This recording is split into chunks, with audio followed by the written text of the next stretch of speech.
Si moi je dis qu'il y a des fraudeurs sur la liste électorale de ma commune Dia-Salé, j'ai les preuves de cela. Et je le dis et je l'affirme, il y a des fraudeurs sur la liste électorale de Dia-Salé. Moi-même, en tant que journaliste, j'ai autopsié la liste de ma commune. Et tous ceux qui y sont inscrits de façon frauduleuse, j'ai leur nom. Ceux qui ont fraudé sur notre nationalité pour avoir des CNI, ceux qui leur ont distribué les CNI, on les connaît.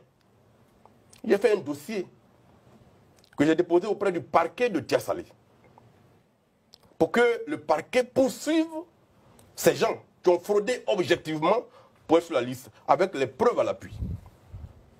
Le parquet m'a dit qu'il ne peut pas déclencher la poursuite sans l'accord du parquet de Yopougon. Donc je suis allé au parquet de Yopougon, rencontrer le procureur de Yopougon, pour lui produire la même documentation. Ce procureur donnait l'autorisation au procureur de Dia-Salé d'enclencher la poursuite pénale contre ces fraudeurs-là. Il m'a dit qu'il ne peut le faire qu'avec l'accord du ministre de la Justice. J'ai attendu 2 mois, l'accord ne venant pas. Moi-même, j'ai été saisi le ministre de la Justice. Avec la documentation des fraudeurs, des personnes non ivoiriennes, à qui on a distribué la carte d'identité ivoirienne et notre certificat de nationalité. J'ai leur extrait, j'ai les extraits de leurs parents, j'ai les lieux de naissance de leurs parents dans les pays où ils sont nés, j'ai tout ça. J'ai produit tout ça au ministre de la Justice pour qu'il donne l'autorisation au parquet de Dia-Salé de poursuivre ces fraudeurs et qu'on les radie de la liste de Dia-Salé. Et qu'en plus on les mette en prison pour fraude sur notre nationalité. C'est depuis le mois de juillet 2023 que j'ai saisi le ministre de la Justice de toutes ces preuves-là. À ce jour, il n'a pas réagi. Au point où moi-même, en tant que citoyen, j'ai été obligé de saisir un avocat que je paye pour faire une procédure contre ces individus-là.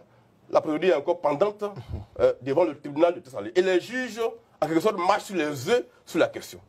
Voilà, et quand moi je le dis, je documente et je donne les preuves.